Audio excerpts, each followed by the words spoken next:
காலையில் நம்ம வீட்டில் பால்லாம் காய்ச்சி முடிச்சுட்டு அன்றைக்கே வந்து நம்ம கோயிலில் வந்து நடராஜர் கும்பாபிஷேகம் திருக்கல்யாணம் வச்சுருந்தாங்க. அதெல்லாம் நல்லா நிறைவாக அட்டன் பண்ணிவிட்டு மதியானம் கோவிலே அன்னதானமாக போட்டிருந்தாங்க. ஸோ நமக்கு வந்து ரொம்ப நல்ல நேரமாக இருந்த மாதிரி இருந்தது. ஸோ நல்லபடியாக சாமியில் கும்பிட்டுட்டு ஈவினிங் போல் நம்ம கேம்ப்லேயே வந்து ஒரு அக்காவோட பொண்ணுக்கு சீர் வச்சுருந்தாங்க. எங்கன்னு பார்த்தீங்கன்னா ஈரோட்டில்.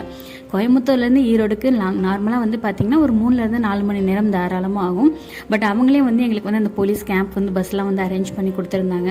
ஸோ அதனால் வந்துட்டு போயிட்டு நல்லபடியாக நைட்டு ஒரு 11:30 அந்த மாதிரி தான் வீட்டுக்கு வந்து ரீச் ஆனோம்.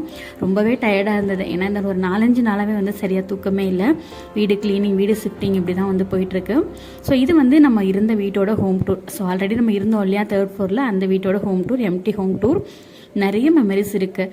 நாங்கள் வந்து கல்யாணத்துக்கு அப்புறமா வந்த முதல் வீடு அப்படின்னா இந்த வீடு தான். எங்களுக்கு நிறைய மெமரிஸ் இருக்குது. நிறைய சண்டைகள், நிறைய கோபங்கள், நிறைய மகிழ்ச்சியான விஷயங்கள் நிறையவே இருக்குது. ஸோ இதோட ஃபுல் வீடியோ நம்ம சேனலில் போஸ்ட் பண்ணுறேன்.